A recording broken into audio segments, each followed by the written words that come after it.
Hello friends, welcome back to my YouTube channel. Today's video we are going to talk about evolution of web technologies, how they have evolved.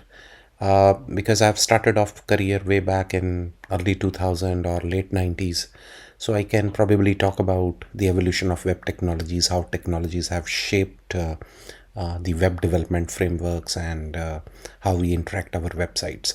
So this is a small video, but I wanted to kind of share that with all the people who are just starting off with the web technologies or who have just gone on with the front end framework. So how they have evolved, let's talk about that. Now, the web technologies or frameworks we call them, they have evolved primarily starting from late 90s or early 2000. Now, at that point of time, web was just a beginning and internet was becoming fast. Internet was actually penetrating in multiple households. People started using internet. Mobile phones were also coming into limelight. People started adopting mobile phones. So that's where the web era will say that really picked it off.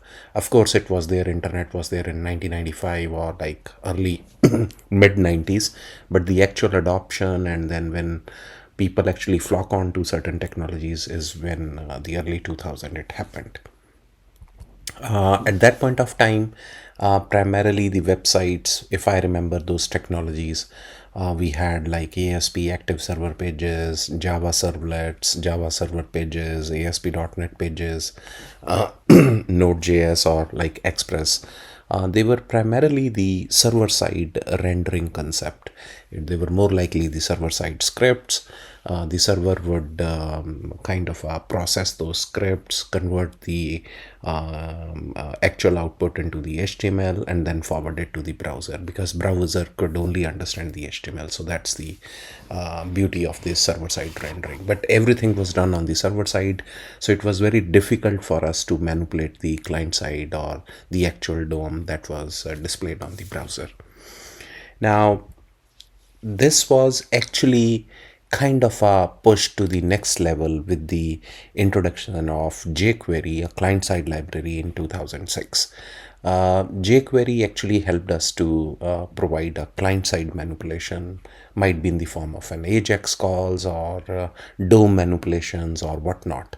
So the server-side rendering with jQuery, it kind of created the new era of websites and kind of manipulation which you probably which was not possible in the form of a server-side rendering only. So jQuery helped to kind of fill in the gap, and then before the introduction of the next technologies which we'll talk. But actually jQuery did a lot of wonderful things, might be partial calls like AJAX calls, CSS manipulations, DOM manipulations, refreshing the content without even reloading the pages or anything. So jQuery definitely played a role in that. In fact, jQuery still plays a role in the same thing. jQuery, of course, you have now a lot of other frameworks available like the client-side frameworks, but fundamentally people still use jQuery. There are so many other, I would say, legacy projects where jQueries are used, and even in other cases where server-side renderings are still used. So people are using jQueries for some or the other reason. The next shift that actually happened was the introduction of the client-side frameworks. That really happened within 2010 and onwards. So you would find a lot of client-side frameworks that actually started becoming popular. Might be Angular or React or Vue.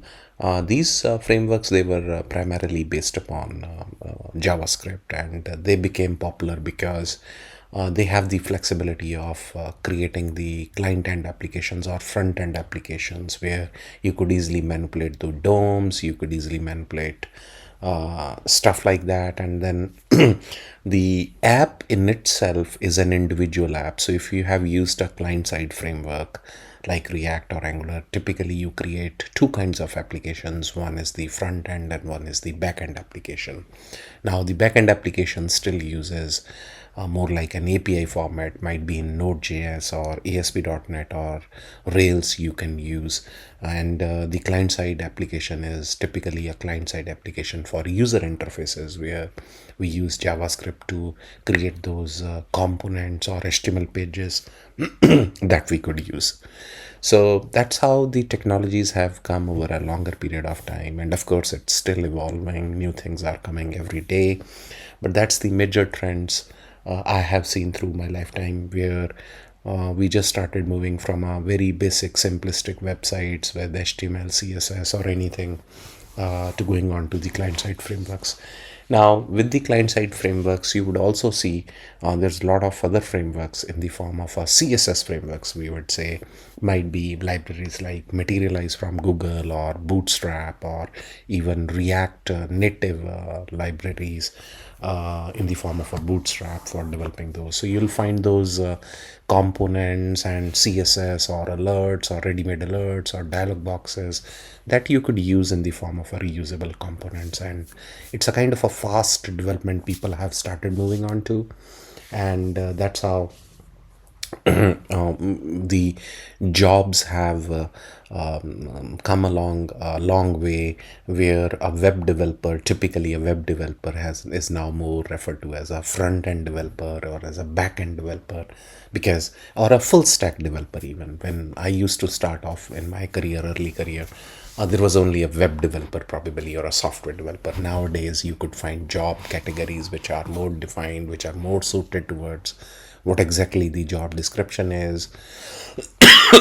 You might be doing a job for let's say a front end, or as a full stack developer, or a front end developer, or a back end developer, so whatnot. So I think so, guys, this one is a small video. I wanted to just share my opinions and my thought process, because I've seen that evolution over years of my experience, and kind of wanted to give it back to the people who are just starting it off, or who don't have this context, or probably they are not as old as me. They are young people who have just started learning those technologies. So I think so it's a more likely a kind of a reference point for them, and see how things have evolved over a period of time. So thank you, guys. I hope this is more likely an information refresh, or something, a reference point for all of you. I'll be back with more videos, so please stay tuned and have a good one.